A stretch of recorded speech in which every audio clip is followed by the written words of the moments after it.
네, 국민의당 안철수 대표가 어제 서울시장 보궐선거 출마를 공식적으로 선언을 했습니다. 그러면서 야권 단일 후보를 강조를 했는데요. 자, 지금부터 이분 연결해서 관련 이야기 나눠보도록 하겠습니다. 안철수 대표의 최측근으로 꼽히는 분이죠. 국민의당의 이태규 의원 전화로 만나보겠습니다. 나와 계시죠? 네, 안녕하십니까? 네, 안녕하세요. 일단 좀 이전부터 여쭤보고 싶은데요. 그 방향을 급선해 온 겁니까? 아니면 그 전부터 좀 그러니까 그 내심 생각을 해왔던 겁니까? 내심 생각이라기보다는 이제 그동안 당 안팎에서 지속적인 출마 요청이 사실 있어 왔던 거고요. 네. 그런 가운데서 이제 본인은 출마 의사가 없다는 입장을 거듭 밝혔는데 그게 이제 최근 들어서 이제 출마를 요구하는 그런 의견들이 더 세졌어요. 왜요? 왜 그 대선 출마를 요구하는 게 아니라 서울시장 출마를 요구를 했을까요? 당에서? 저는 아마 주로 이제 말씀하신 취지를 봤을 적에는 이제 그 박 시장 문제를 좀 결자 해제하라는 그런 요구도 있었지만 내년 서울시장 선거가 굉장히 중요한데 예. 뭐 그렇다면 이제 야권에서는 가장 확장성 있는 경쟁력 있는 후보가 안 대표 아니겠느냐. 네. 예, 뭐 이제 그런 측면에서 출마 요청을 많이 했었던 걸로 제가 그렇게 이해를 합니다. 그러면 국민의당 분들이 안철수 대표에게 그 출마를 요청을 할 때는 그럼 안철수 대표가 마음만 이제 그 먹으면 야권 단일 후보 되는 건 그렇게 어렵지 않다 이렇게 판단했다는 것도 깔려 있는 거로 해석을 해야 될까요? 뭐 그거는 모르겠지만 어쨌든 개인적인 경쟁력을 봤을 적에는 가장 높다. 예, 그리고 서울 시민에 대한 어떤 평가나 이런 부분에서 이 당뿐만 아니라 이제 바깥에서 그 전에 이제 이런 말씀을 전혀 안 하셨던 분들이 네. 박 시장 문제 이외에 굉장히 적극적으로 나서서 출마를 요청을 했었던 부분은 아마 그만큼 가능성이 높다고 봤기 때문이라고 보여지는데. 네. 그럼에도 이제 본인은 이제 출마 의사가 없다는 부분을 이제 거듭 이야기를 했는데요. 예, 근데 이제 최근에 조금 심경의 변화가 있었던 이제 계기들이 좀 있었던 거죠. 그 결정적 계기가 뭐예요? 일단 제가 이야기로 이제 안 대표가 이번 정기국회에서 사실 뭐 공수처법이라든가 여러 가지 쟁점 법안들을 이제 여당이 일방적으로 이제 처리했지 않습니까? 네. 이제 그런 부분에서 이제 야당이 이걸 막는데 굉장히 무기력한 모습을 보여줘서 이제 국회에서 더 이상 현 정권의 어떤 일방적인 국정 운영을 저지할 수가 없다. 네. 이제 이런 판단을 좀 하고 그렇다면 그거는 선거를 통해서 집권당을 꺾고 그래서 집권당의 경종을 울려야지만이 이런 부분을 저지할 수 있다. 이렇게 생각하시는 측면이 있고요. 네. 또 한 측면은 이제 본인 이제 의사 아니겠습니까? 예.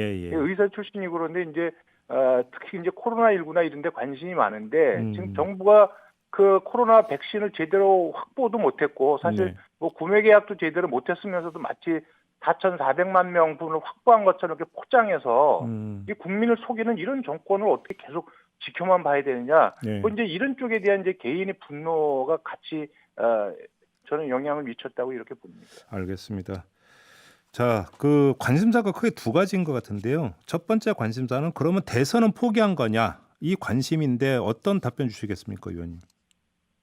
이미 본인이 서울시장 출마를 선언했을 때는 여기에 이제 저는 올인했다고 보면 되거든요. 네. 예, 그래서 서울시장 선거에 당선되기 위해서 본인이 저는 최선을 다해야 된다 보고 그래서 자기가 자기 손으로 정권 교체를 이루고 싶었지만 네. 서울시장 지면 대선도 없기 때문에 정권교체 교두부를 놓겠다. 이게 어저께 안 대표 출마의 변의 핵심 요지거든요. 네. 예, 그렇다면 이제 대선이라는 부분은 제가 볼 때는 서울시장에 집중을 하고 그 이후에 만약에 서울시장이 된다면 네. 그거는 이제 서울시장에 대한 서울시민이나 국민의 평가가 있는 거 아니겠습니까? 예. 그래서 그 평가가 있으면 기회가 주어지는 거고 평가가 안 되면 기회가 안 되는 것이지 본인이 만약에 서울시장까지 했는데도 불구하고 그거를 기반으로 해서 내가 무조건 대선으로 하겠다. 그거는 저는 어렵다고 봅니다. 그거는 국민들이 평가할 문제지 본인이 결정할 문제는 아니다. 이렇게 봅니다. 여기서 이제 그 대선이라고 하는 게 두 종류가 있을 수 있거든요. 하나는 차기 대선이 있고 또 한 가지는 차차기 대선이 있지 않습니까?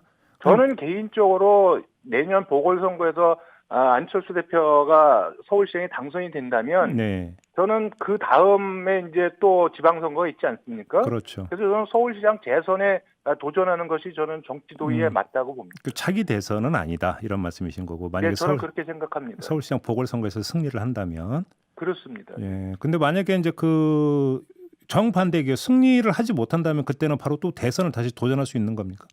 뭐 그것도 제가 볼 적에는 국민들의 어떤 판단이 있지 않겠는가 이렇게 생각이 듭니다. 그러니까 서울시장이 안 됐을 적에도 국민들이 판단했을 거고 됐을 적에도 국민들의 평가가 있는 거 아니겠습니까? 네네. 예, 그런 속에서 판단하는 것이 저는 합리적이다 이렇게 생각합니다. 알겠습니다. 두 번째 관심사는 이제 그 안철수 대표가 야권 단일 후보를 강조를 했기 때문에 당연히 이제 야권 후보 단일화 아니겠습니까?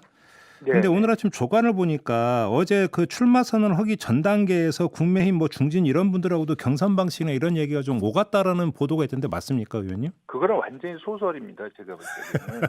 소설입니까? 전혀. 저도 아침에 모 신문에 그 기사를 누가 보내서 봤거든요. 예. 그래서 어떻게 이렇게 책임 있는 언론이 예. 이렇게 기사를 이렇게 정말 자기가 이거 뭐 날조도 아니고 가짜 뉴스입니까? 100%? 전혀 그건 사실과 다르다. 다만 그 전에 이제 안 대표님한테 그 시장 출마를 권유하는 국민의힘의 쪽의 의원들이나 중진분들이 많이 계십니다. 네. 그렇게 소통하고 있는 것은 맞지만 무슨 야권 연대나 단일화를 위해서 어떤 구체적인 의견이 오고 가고 뭐 이런 건 전혀 사실이 아닙니다. 그러면 사전 뭐 논의조차도 없었다, 아예.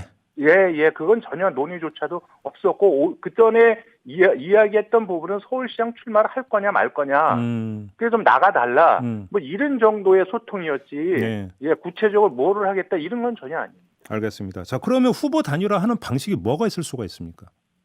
저는 뭐 그거는 여러 방법이 있겠지만 저희가 지금 그거를 뭐 검토해 본 적은 없습니다. 왜냐면 엊그저께까지 이제 불출마 입장에서 출마를 결심했기 때문에 예. 그 부분에 저희가 집중했던 부분이고 그래서 안 대표도 이 개인의 유불리가 아니라 선거 승리가 중요하고 그렇게 해서 공정한 방식이라면 어떤 것도 수용하겠다 이런 이제 열린 원칙만 갖고 있는 거고요. 거기서 구체적인 부분을 저희가 아직 고민해 본 적은 없으나 물론 언론이 앞서서 뭐 이런저런 이야기를 하는데 네. 뭐 나중에 논의가 된다면 뭐 그런 것도 포함해서 같이 검토가 될 수는 있겠지만 저희가 어떤 안을 지금 만들어 놓거나 뭐 이런 거는 전혀 없습니다. 뭐 그 김종인 비대위원장 같은 경우 입당해서 그러면 그 국민의힘에서 그러니까 경선 치러라 이렇게 이야기를 하는데 이건 여지가 있는 얘기입니까?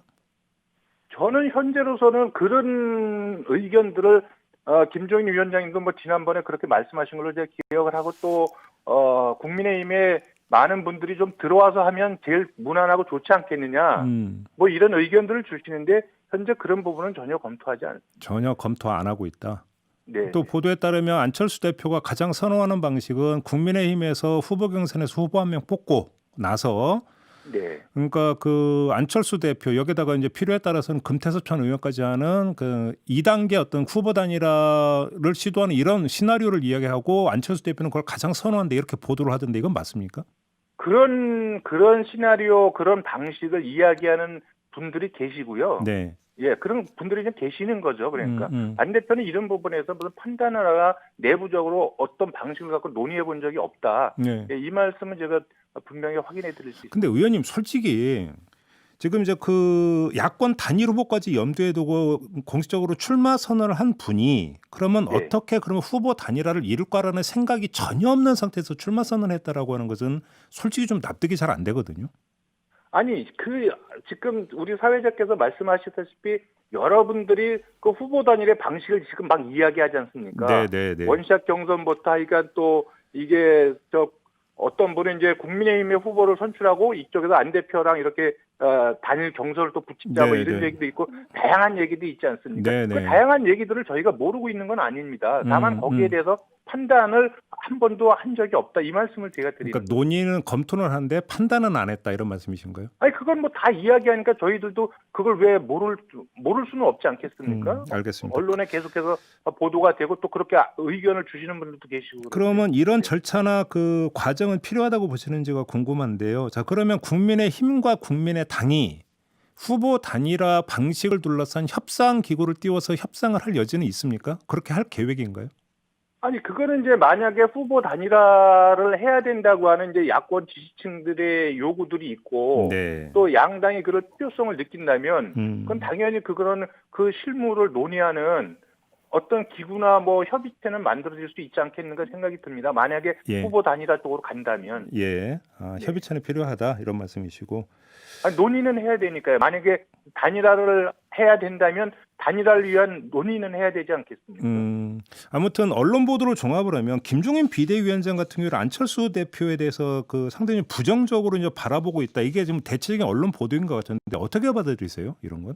글쎄요, 저는 김종인 위원장께서 깊은 뜻이 계신지는 잘 모르겠지만, 네. 어쨌든 지금 야권이 힘을 합쳐서 내년 서울시장 보궐선거를 이겨야 된다는 그런 원칙, 네. 이거는 야권 전체 구성원이 갖고 있는 저는 공감대라고 보고, 그거 자체를 부정할 수는 없다고 생각을 합니다. 그래요? 금태섭 전 의원하고 안철수 대표가 최근에 뭐 이야기를 좀 나눠본 바가 있습니까? 아니요, 금태섭 의원은 탈당 이후에 달리 이렇게 연락을 취하거나 예. 만나본 적은 없습니다. 네. 근데 사실 이제 금태섭 전 의원 같은 경우는 국민의힘 입당은 분명히 아니라고 선을 그었고, 그러면 또 네. 한편으로는 서울시장 출마의 길은 열어놓지 않았습니까? 그러면 그렇습니다. 네. 단일화 어떤 상대 가운데 한 명이 금태섭 전 의원이라고 하는 것을 인정을 하시나요? 저는 지금 출마를 선언하는, 그러니까 그 여권이 아닌 범야권에 네. 그 다양한 후보들이 또 다른 분이 또 나올 수 있는 거 아니겠습니까? 그렇죠, 금태섭 그렇죠. 의원도 그렇고 그 모든 분들이 저는 야권의 승리를 위해서는 저는 진지하게 머리를 맞대야 된다, 그런 생각을 갖고 있습니다. 혹시 그 얼마 전에 비상시국 연대라고 하는 게 뜨지 않았습니까? 네네. 혹시 그게 그럼 또 하나의 틀이 될 수도 있는 건가요? 그거는 전혀 다른 거죠. 이거 후보 단일화 부분하고 전혀 다른 영역의 부분이고, 그거는 그때 이제 문재인 정권의 일방적인 국정 운영을 저지해야 되기 때문에 중도 보수 시민사회 단체들하고 야당하고 한번 모여서 한번 얘기를 나눠보자 이래서 참석했던 거고요. 이것이 네네. 후보 단일화하고는 전혀 관계없는 단체다, 이렇게 그건 생각을 전혀 하고 별개다. 있습니다. 예. 네네. 알겠습니다. 아무튼 국민의힘과 국민의당의 당세만 놓고 보면 상당한 차이가 있지 않습니까? 그러면 그렇습니다. 네. 안철수 대표가 그럼에도 불구하고 야권 단일 후보가 되기 위한 가장 큰 동력은 역시 안철수 대표의 개인적 지명도, 인물 경쟁력이다, 이렇게 보시는 건가요? 그렇게 생각을 합니다. 그렇기 때문에 안철수 대표가 지금 소수 정당의 당 대표이긴 하지만, 네. 어쨌든 서울시장도 지금 서울시장의 필승 조건은 저는 기존에 있는 자기 당세가 아니고 전체 야권을 하나로 묶어봤을 적의 확장성이라고 보거든요. 네. 그러니까 단순히 이것이 무슨 보수의 표나 이런 쪽에서 자기 표를 가지고 승부를 보는 것이 아니라 저쪽에 합리적인 진보까지도 동의를 얻어낼 수 있는 그런 후보, 네. 중도 쪽에 관심과 호감을 가질 수 있는 후보, 이런 후보가 결국은 51%를 만들 수 있는 후보가 아닌가, 이렇게 생각하고 있습니다. 예. 근데 지금 이제 각종 여론조사 결과를 놓고 보면, 근데 물론 이것도 이제 안철수 대표가 서울시장 도전을 이야기하지 않은 상태에서 치러진 그 조사이기 때문에 한계가 있긴 합니다만, 네. 차기 선거냐 보궐선거 예비 그 후보들 가운데 안철수 대표 이름은 별로 보이지가 않거든요. 숫자나 이런 걸로. 이건 어떻게 받아들이십니까? 어떤 숫자가 안 보이십니까? 그러니까 예를 들어서 이제 그 유력 어떤 서울시장 보궐선거 예비 후보군을 둘러싸고 여론조사를 하지 않습니까? 그거는 안철수 대표가 출마를 안 한다고 하니까, 네. 제가 볼 때는 거기 그 조사 대상에서 뺀 거겠죠, 이제. 그러면 이제 앞으로는 그러니까 상당히 이제 그 높게 나올 거라고 자신하세요? 그거는 시민들이 판단하신 문제니까, 네. 저희가 그 결과를 보고 이제 저희 나름대로 또 시민들의 그 마음을 얻으려고 또 최대한 노력을 해야 되는 거 아니겠습니까? 그래요. 자, 그러면 지난 총선에서 국민의당이 얻었던 성적표 있지 않습니까? 네. 그러면 이 성적표에도 불구하고 안철수 대표의 경쟁력은 계속 상당히 유지가 되고 있다, 이렇게 자평을 하세요? 대통령 선거 후보 지지율을 보면 이제 저희가 기대하는 거에는 많이 못 미치고, 또 그런 부분 속에서 저희가 어떤 활로가 필요하다 이런 생각은 갖고 있었고요. 예. 그래서 대통령 선거 대통령 후보자로서의 어떤 국민의 어떤 지지율하고 서울시장 안철수 후보로의 어떤 지지율은 저는 이제 굉장한 차이가 있을 거다, 이렇게는 보고 있습니다. 그렇게 보시는 거고요. 네. 알겠습니다. 하나 더 궁금한 게 있는데요. 서울시장 보궐선거 후에는 그러니까 합당 여지가 있는 겁니까? 국민의힘하고? 그 부분은 이번에 만약에 후보 단일화를 가 어떻게 성사될지, 예. 그리고 그러한 과정들 속에서 안 대표가 제안했던 야권 혁신 플랫폼이나 이런 부분들이 좀 더 진전된 형태로 발전될 가능성이 저는 있다고 보거든요. 그래서 네. 야권 후보 단일화가 무난하게 이루어진다면 그것이 추후에 야권의 어떤 혁신적인 재편의 어떤 큰 동력이 될 거다, 이렇게는 생각하고 있습니다. 야권 그러니까 재편도 염두에 두고 계시다는 이런 말씀이신 거고요. 아무래도 안철수 대표가 야권의 단일 후보로 출마를 하게 된다면 예. 그거는 야권 재편에 뭐 결정적인 저는 촉발제가 될 거다 이렇게 보고 있습니다. 그렇게 보시는 거고요. 네. 알겠습니다. 아무튼 국민의당 입장에서는 그리고 안철수 대표 입장에서는 안철수 대표가 야권 단일 후보가 될 수 있다라고 확신을 하시는 거네요. 그러니까 뭐 총 정리해서 그걸 목표로 지금 하고 있습니다. 그렇게 이제 목표를 하고 있는 거고요. 네. 알겠습니다. 자, 오늘 말씀은 여기까지 듣도록 하겠습니다. 고맙습니다, 의원님. 네, 고맙습니다. 네, 지금까지 국민의당의 이태규 의원이었습니다.